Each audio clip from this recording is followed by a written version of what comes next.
A very warm welcome to our teaching for the parish evangelization cells. And I do hope you have had a very good Easter and you are of course enjoying this time of great joy in our build-up towards Pentecost, the descent of the Holy Spirit of the Church in the beginning of the Church, our beginning. The theme I have chosen is the name of Jesus, the risen Messiah, a recipe for trouble, for conflict. And it is based on a text. The text I will quote is from Acts, the Acts of the Apostles, chapter 4, verse 12. I quote, "There is no salvation in anyone else, for there is no other name under heaven given among human beings by which we must be saved." Before we start explaining this text, I would like to make a preamble, that is, two opening remarks. First, the first remark, the first observation. We encounter in chapter 4 of the Acts of the Apostles the launch of a virulent resistance to the mission of evangelization by the Apostolic Church. Here, the Jewish people, by and large, seem to have been favorable towards the fellowship of the believers, while the powers that be are beginning to be antagonistic. That's the first observation, the first remark. The second one, the episode of Peter's healing, and I want you actually to look it up in Acts chapter 3 verses 1 to 10. The healing of the crippled beggar by the name of Jesus has undeniably triggered off the most sweeping and extravagant claim by Peter that salvation is henceforth exclusively, absolutely accomplished by no other name. In effect, and we need to bear this firmly in mind, his statement, Peter's statement, does not, strictly speaking, accurately envisage the controversial question, the vexed question of salvation for those who have never heard of Christ or who are adherents of non-Christian faiths such as Buddhism, Hinduism, Islam. In addition, it is not disparaging the statement, the founders of the great world religions. To none of them can it be said there is no salvation in anyone else. Nevertheless, this statement, this proclamation, is robustly contending that to Jesus Christ alone belongs the title, the Savior of the world. My dear friends, the heart of the gospel lies in this little, minute word, alone. Admittedly, Peter's announcement by Christians is bound to stir up vitriolic opposition within the politically correct climate of Western society, particularly within the monolith of humanist thought. And rightly so. If we use Jesus' name to further our own sphere of influence. However, our response to such enmity would be the same one given by the Apostolic Church, by the apostles. We could say to these humanists, dear humanists, well, who else is there that can rescue human beings in a similar way, in a similar fashion? Tell us. Now, let us address this question. What does Peter's claim about the uniqueness of Christ as the only Saviour actually suggest? For the first time in the Acts of the Apostles, Luke introduces, and excuse the Greek word here, I'm going to use the broad Greek word Luke is using, soteria, which means salvation, rescue, healing, saving health, perfect health, wholeness, completeness, soundness, well-being or wellness. It is his most important term that articulates Christ's effective achievement. What does he mean by this? Soteria.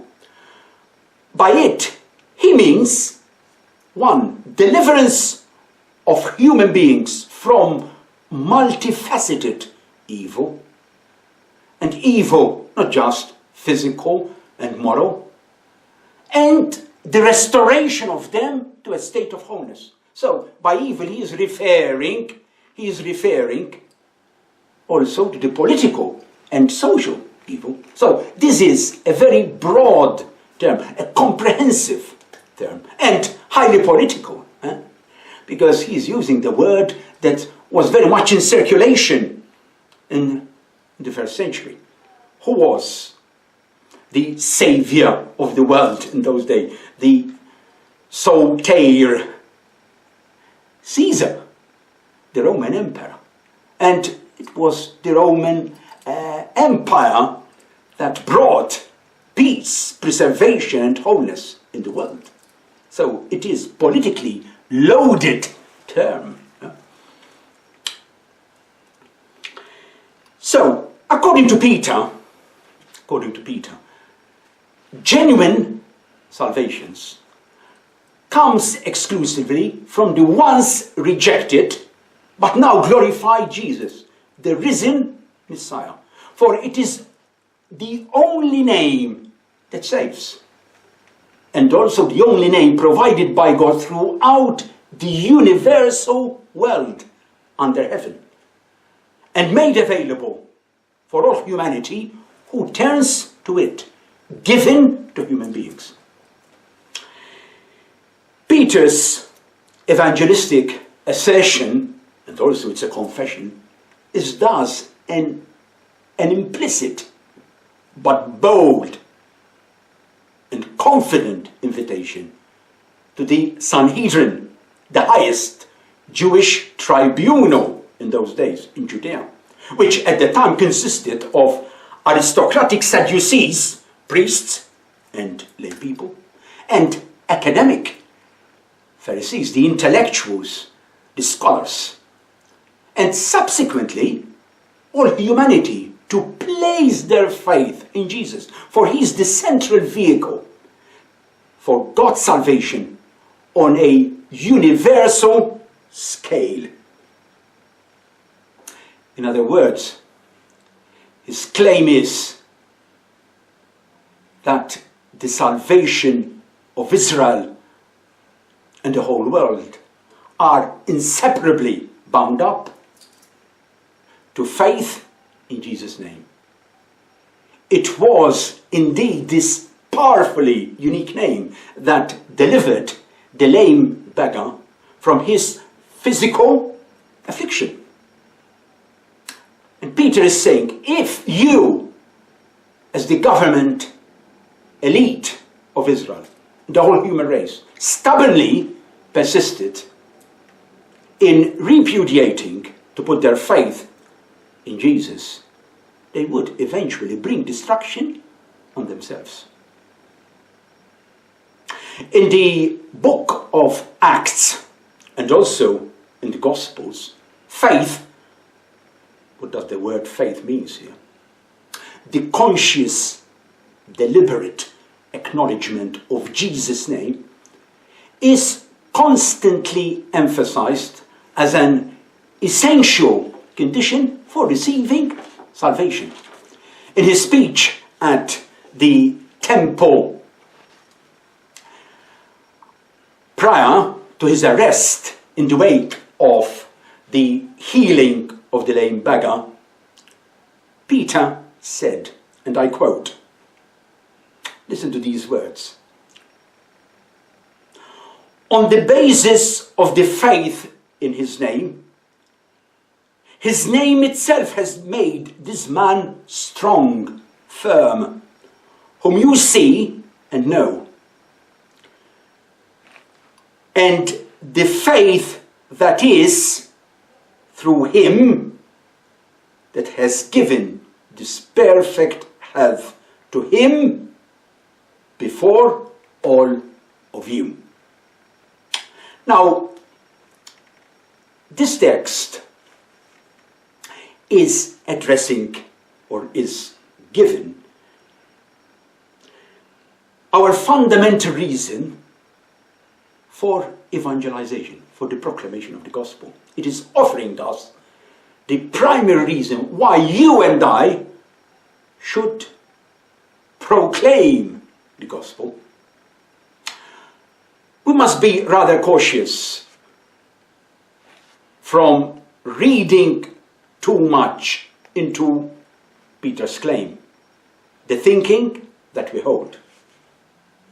However, his evangelistic proclamation that salvation is exclusively through faith in Jesus' name acts against the pervasive pluralistic mood and religious indifferentism in Western society. What do I mean by religious indifferentism? Namely, salvation, and you hear this, even unfortunately, among Catholics. Salvation is through any religion, it doesn't matter which one, and not through Christ alone as the Savior of the world. Now, I haven't got anything against non-Christian religions, but in all honesty, Christ as portrayed by the Gospels is indisputably not on par with the founders of the great world religions. And Christianity and the other faiths are not equals. People who are au fait with the New Testament teaching cannot uphold such teaching. So much so that the Second Vatican Council, in its groundbreaking, pioneering declaration on the relation of the Church to non-Christian religions, states clearly and emphatically the point that I'm trying to make. And I quote this paragraph. It's from paragraph 2 of this declaration. The Catholic Church rejects nothing of what is true and holy in these religions, non-Christian religions. She has high regard for the manner of life and conduct, the precepts and doctrines which, although differing in many ways from her own teaching, nevertheless often reflect a ray of that truth which enlightens all humans. Now, yet, this declaration continues, she proclaims and is duty bound to proclaim without fail Christ, who is the way, the truth, and the life. In him, in whom God reconciled all things to himself. In him, human beings find the fullness of their religious life, the fullness of their religious life.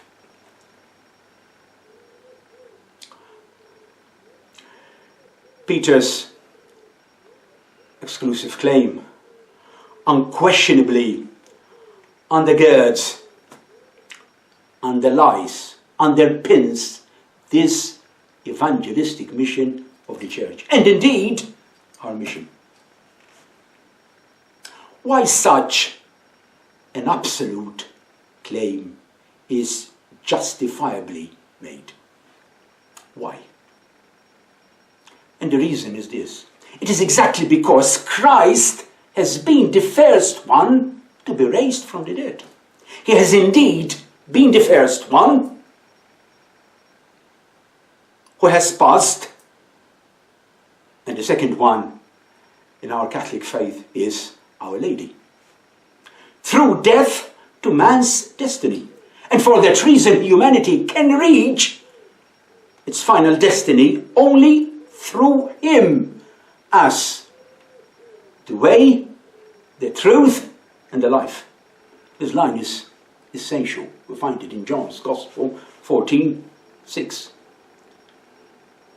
My dear friends, Peter's words undoubtedly answer the question, why should we take seriously the commission to proclaim Christ? Why? We ought to proclaim Him precisely because the name which saves is the name of the risen one, and are therefore commissioned to offer the world that which can be attained through Christ alone, that is salvation. God bless.